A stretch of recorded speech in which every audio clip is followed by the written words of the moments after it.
Hai semuanya, balik lagi ke channel YouTube aku, Jihan Nadira. Jadi seperti biasa, sebenarnya aku akan kasih update terbaru lagi nih dari SIMAK UI 2020. Meskipun sebenarnya aku sempat bikin video juga update terbaru, cuman ternyata ada beberapa update lagi atau beberapa kebijakan baru yang dikeluarkan oleh panitia SIMAK UI 2020 terkait pelaksanaannya. Jadi apa aja sih sebenarnya itu gitu. Jadi jangan lupa untuk tonton video kali ini. Jangan lupa juga untuk share ke teman-teman kalian. Ini informasi sangat penting banget dan gak banyak orang yang tahu. Dan jangan lupa juga untuk subscribe ke channel YouTube gue karena subscribe itu gratis. Jadi jangan lupa untuk subscribe ya. Oke, jadi langsung aja terkait pelaksana SIMAK dari mulai tanggal pelaksanaannya. Sebenarnya kemarin itu gue sempat bilang juga tanggal pelaksanaan SIMAK itu dari mulai kalau nggak salah dari mulai tanggal 26 Juli sampai 30. Banyak yang mikir apakah nanti kita akan milih di salah satu tanggal tersebut atau akan dibuat dua gelombang atau gimana. Jadi ini baru aja sih sebenarnya, informasi gue baru dapat kemarin sebenarnya dan emang baru mereka resmiin juga. Kalau ternyata SIMAK UI dilaksanakan cuma sekali aja, which is itu tanggal 26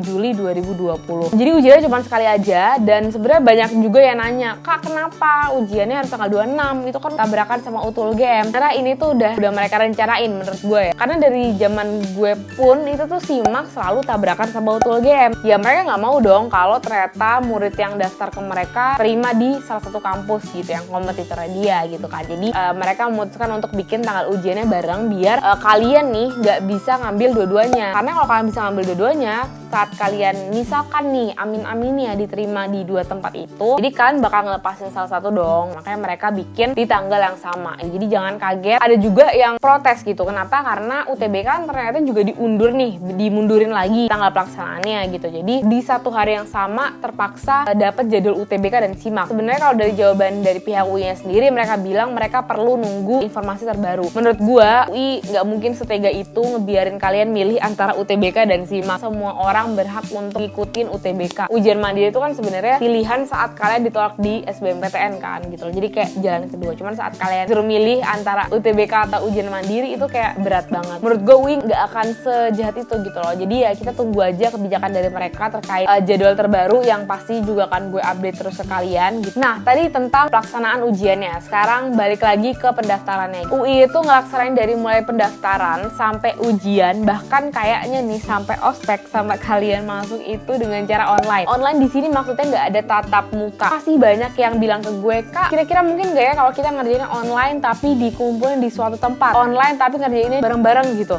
Itu untuk mencegah kecurangan. Itu menurut gue nggak mungkin gitu, karena tujuan mereka adalah mengurangi tatap muka, tatap fisik gitu kan. Mungkin gak sih curang atau enggak ya? Kalau jawaban dari gue ya percayain aja sepenuhnya ke panitia, karena mereka nggak mungkin semudah itu ngebiarin kalian nyontek dengan sistem online kayak gini ya dong gitu. Jadi saran dari gue, daripada banyak protes, sebenarnya nggak apa protes, ada undang-undangnya juga sih sebenarnya yang ngatur. Cuman lebih baik protesnya dikurangin lebih dikit dan belajar dibanyakin gitu. Nah terus siapa aja sih sebenarnya yang bisa daftar di SIMAK UI 2020? Jadi kalian semua itu sebenarnya bisa daftar asalkan kalian udah lulus gitu ya dari SMA. Kalau kalian SMP kan nggak bisa daftar SIMAK gitu yang jelas. Yang kedua itu, Kak, emang bener ya kalau misalnya kita mau daftar SIMAK UTBK kita harus milih di UI? Itu nggak bener sama sekali ya. SIMAK UI itu namanya aja ujian mandiri gitu. Ujian diselenggarain khusus sama pihak UI. Mau kalian ikut ataupun nggak ikut di SBM atau SNM ya itu nggak mempengaruhi penilaian kalian nanti di SIMAK. Gue tegesin lagi ke kalian, SIMAK itu murni cuma dari nilai saat kalian ujian di tempat. Nggak tahu lagi kalau mungkin ternyata ada perbedaan sistem gitu ya. Sedapatnya gue informasi sampai detik ini itu cuma mau fokusin dari nilainya aja kayak gitu. Kalian gak akan dilihat asal sekolahnya sebelumnya di mana, kalian gak akan dilihat pilihan jurusannya apa, kalian gak akan dilihat apapun di luar penilaian kalian di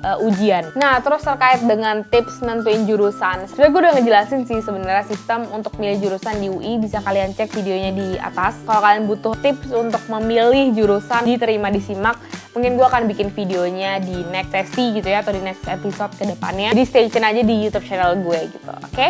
Yang kedua itu KIP atau Kartu Indonesia Pintar. Jadi buat kalian nih yang pengen daftar SIMAK UI 2020 tapi kalian pakai kartu KIP, jangan khawatir. Jadi biaya pendaftaran kalian itu akan digratiskan atau nggak ada biaya sama sekali. Nggak semua universitas itu menerapkan hal yang sama gitu. Jadi kalian cek dulu apakah di kampus tempat kalian ujian mandiri itu bebas biaya untuk pendaftaran KIP. Tapi Ingat, kalian cuma bisa milih jurusan di kelas reguler, artinya itu cuma maksimal 3 jurusan aja. Kalau kalian mau milih kelas vokasi atau paralel atau kelas internasional, kalian nggak bisa pakai KIP gitu ya teman-teman. Untuk pendaftaran KIP itu dimundurin dari tanggal 23 Juli ke 25 Juli ya, jangan sampai ketinggalan. Ketiga, itu terkait ketentuan rapot. Karena di formulir pendaftaran SIMAK UI 2020 itu kita memang submit nilai rapot kita, tapi jangan khawatir buat kalian yang lintas jurusan, misalkan kalian dari IPA tapi kalian di SIMAK pengen ambil IPS gitu, itu nggak apa-apa gitu loh. Maksudnya UI nggak melarang kalian masuk ke jurusan yang berbeda dengan nilai rapot kalian. Saat diminta untuk ngupload nilai rapot, sebenarnya cukup upload nilai ilmu pengetahuan aja gitu. Cuman kalau kalian udah terlanjur ngupload semua nilai rapot kalian, itu it's fine juga gitu ya. Jadi jangan khawatir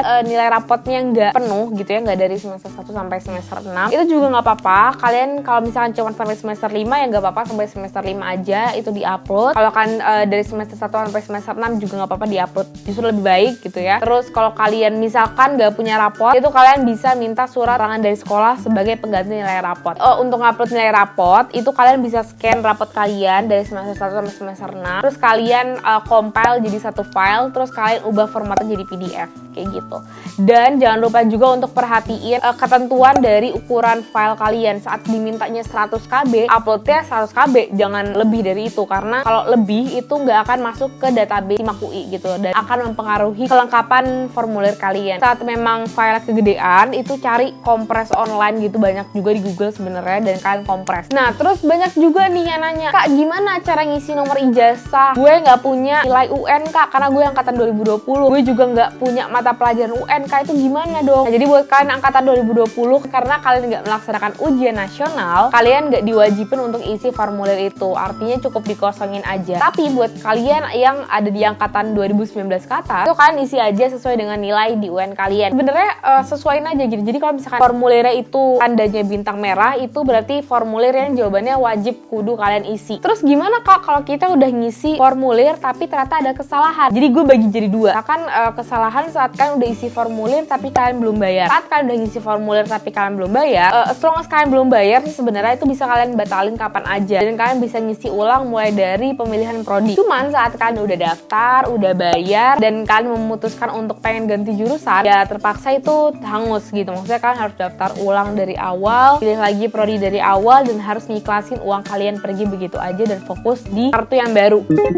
Nah, terus kemarin gue di YouTube sempat bikin kolom pertanyaan buat kalian yang mau nanya seputar persimakan, dan gue akan jawab. Pertanyaan pertama, Kak, biaya tiap program yang ada di SIMAK dong, Kak, reguler, paralel, vokasi, dan kelas internasional. Nah, sebenarnya untuk terkait biaya itu gue udah jelasin di video-video gue sebelumnya, di Instagram gue juga udah gue jelasin. Jadi intinya kalau kalian ngomongin masalah pembiayaan, kelas paling murah lah istilahnya itu ada di kelas reguler, dimana kalian punya privilege atau keuntungan dimana kalian bisa milih UKT sesuai dengan kemampuan kalian, karena ada 6 golongan di situ yang bisa kalian pilih mulai dari 0 sampai 7.500.000. Pertanyaan kedua, bahas nilai hasil tes peserta tahun lalu buat S1 reguler. Kalau di SIMAK itu dari dulu sampai sekarang mereka nggak pernah mengupload nilai pesertanya, nggak kayak SBMPTN gitu. Jadi kita dapat nilai tahun lalu ya, jadi kita dapat nilai baru kita apply untuk prodi, enggak. Jadi di SIMAK itu mereka nggak nunjukin nilainya, jadi ya tetap jadi rahasia Tuhan dan panitia sebenarnya kalau SIMAK. Terus pertanyaan ketiga dari Auralia, bahas susahnya SIMAK dong, Kak, kayak apa? Sama gimana caranya bagi waktu belajar UTBK sama SIMAK? Menurutku susahnya SIMAK itu di analisisnya. Analisis di soal-soal SIMAK itu lebih dalam sih sebenarnya, kayak perlu banyak latihan soal sih sebenarnya untuk memahami soal-soal SIMAK. Terus gimana caranya bagi waktu belajar UTBK sama SIMAK? Menurut gue saat levelnya lebih tinggi itu SIMAK, gue akan lebih memprioritasi belajar di SIMAK. Tapi karena zaman gue dulu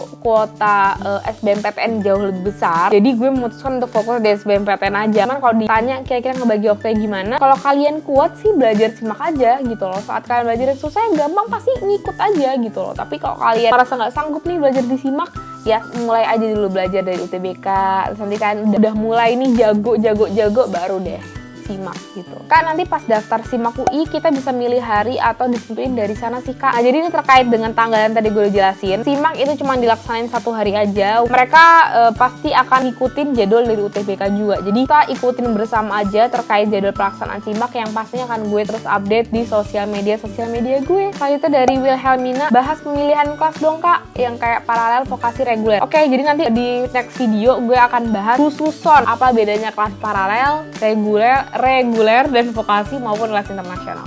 Jadi stay tune di video gue, oke? Terus selanjutnya Kak bahas sistem pengawasan panitia dalam meminimalisasi kecurangan dong Kak. Sumpah takut banget kalau ada yang curang. Gue nggak tahu, gue bukan panitia SIMAK, tapi nggak tahu gue, sumpah gue nggak tahu.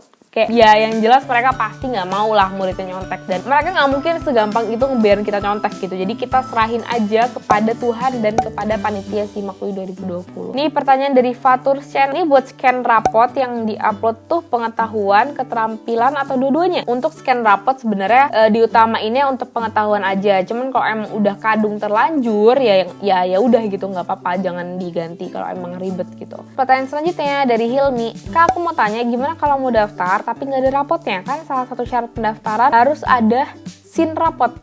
SIN scan kali ya, scan rapot. Sama aja yang tadi gue udah jelasin, kalau kalian nggak punya rapot, kalian bisa minta surat keterangan dari sekolah kalian. Pertanyaan selanjutnya dari Del, Kak boleh linjur nggak di SIMAK? Boleh banget, mau kalian dari IPA pindah ke IPS ataupun IPS pindah ke IPA. Cuman pastiin jurusan kalian itu nggak punya ketentuan khusus. Karena gini, ada beberapa jurusan di UI yang mereka punya standar khusus gitu. Misalkan harus dari SMA dan harus dari IPA, kayak FK, FKG, dan FKM kalau nggak salah, atau gizi gitu kalau nggak salah. Jadi perhatiin juga terkait dengan syarat-syarat. Passing grade nilai setiap jurusan dong Kak, kayak UTBK biar bisa buat gambaran. Tadi gue bilang nilai SIMAK itu yang tahu cuma Tuhan dan panitia SIMAK. Gue bahkan sampai sekarang nggak tahu nilai gue berapa. Terus pertanyaan selanjutnya ya dari Alicia, link materi sama soal-soal SIMAK dong Kak. Sebenernya gue udah ngasih link materinya. Terus buat kalian yang punya mungkin link-link soal lain selain yang ada di link yang gue punya, kalian bisa email gue di jihanhdd@gmail.com. Nanti bakal gue masukin ke link itu. Jadi biar bisa kita pakai bersama, oke? Pertanyaan dari Hadi Edu, Kak kalau SIMAK pakai KIP kuliah dikenakan uang pangkal dan dana pembangunan nggak? Jadi buat kalian yang daftar pakai KIP, kalian kan cuma bisa daftar di kelas reguler. Nah saat kalian daftar di kelas reguler, itu hukumnya haram kalau kalian bayar uang pangkal dan uang dana pembangunan. Saat kalian kelas reguler, kalian cukup bayar UKT doang. Literally UKT doang. Dari Fauzan Syahrul Ramadan, Kak recommended pakai ponsel apa saat SIMAK? Kayaknya bukan ponselnya sih, tapi lebih ke arah providernya gitu. Jadi jangan pakai provider yang lambat, tapi pakai provider yang kenceng. Oke, pertanyaan selanjutnya dari Azahra Nurmalazelin. Kita kalau SBMPTN keterima dan udah harus daftar ulang, tapi SIMAK belum pengumuman gimana? Pokoknya intinya, kalau kalian nggak mau diterima di jurusan yang kalian udah lolos, tinggal nggak usah daftar ulang. Sangat disayangkan kalian nggak mau daftar ulang, karena kalian buang-buang kuota sebenarnya. Tolong banget ya, kalau memilih jurusan itu jangan yang bikin kalau kalian udah diterima, kalian mikir-mikir lagi. Kalian udah dikasih waktu mikir setahun lebih bahkan untuk milih jurusan. Jadi jangan disia-siain gitu loh. Sayang orang yang udah bener-bener pengen, udah ngerasa passion di situ, tapi mereka nggak lolos karena orang-orang yang nggak ngambil jatahnya gitu loh. Jadi saat kalian udah dikasih jatah ya ambil. Kalau emang kalian nggak mau ya nggak usah daftar dari awal kayak gitu. Sesimpel itu sebenarnya hidup ini. Ngantuk guys, jujur. Oke, jadi mungkin gitu dulu video hari ini. Tadi gue udah ngebahas sedikit tentang update dari SIMAK UI 2020. Dan gue juga ngejawabin pertanyaan-pertanyaan dari kalian. Makasih banget yang udah sering komentar. Semoga kita bisa bareng-bareng nih untuk sebar informasi baik ke kalian ataupun ke teman-teman yang lagi membutuhkan informasi seputar kuliah. Kita ketemu di video-video selanjutnya. Bye-bye.